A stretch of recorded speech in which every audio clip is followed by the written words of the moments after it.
Today, I am here with Courtney Kline, a senior recruiter at KAS, and for the past few months, we've been watching the job market and trying to predict when employers should hire.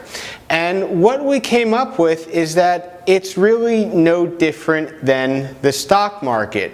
You want to be hiring when everybody's on the sidelines. You have more applicants to choose from, and you're going to pay less.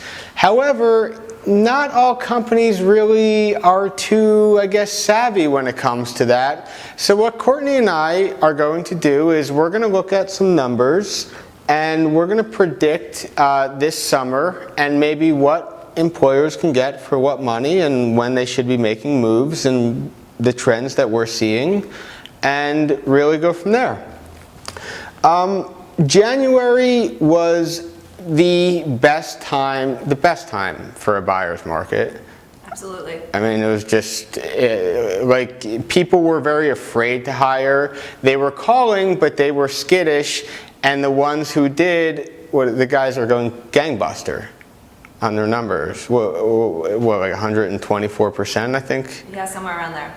So, and then February, we saw an 8.3% unemployment rate. And still, a lot of the employers were hesitant. They weren't laying off people, but they weren't really predicting a rise, in costs, in future costs for hiring. And then March came around, and even though it's just 8.3 to 8.2, we've seen, you calculated, a 37% increase in new client calls? Yep. And they were good ones, right? Absolutely. You liked them. I did.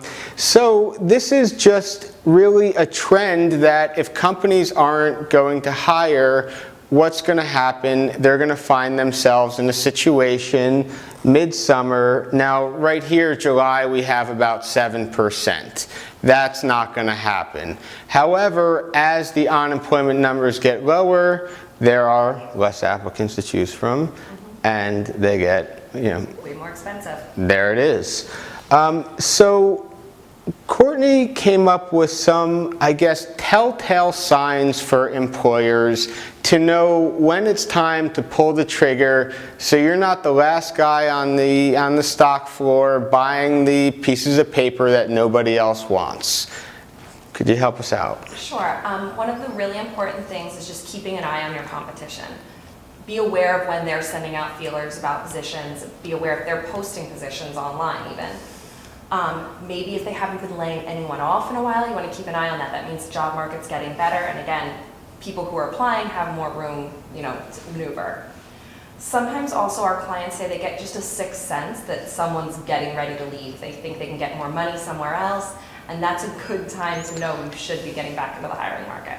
And that's the perfect time. It's almost too late when that happens to call a good recruiting firm that can actually step in, mitigate the circumstances, and make sure our clients aren't caught up in these numbers, paying too much and not getting what they want. We'd like to think that that's what we're good at, but as Courtney and myself see trends over the coming months, we'll be sure to tell them. Absolutely.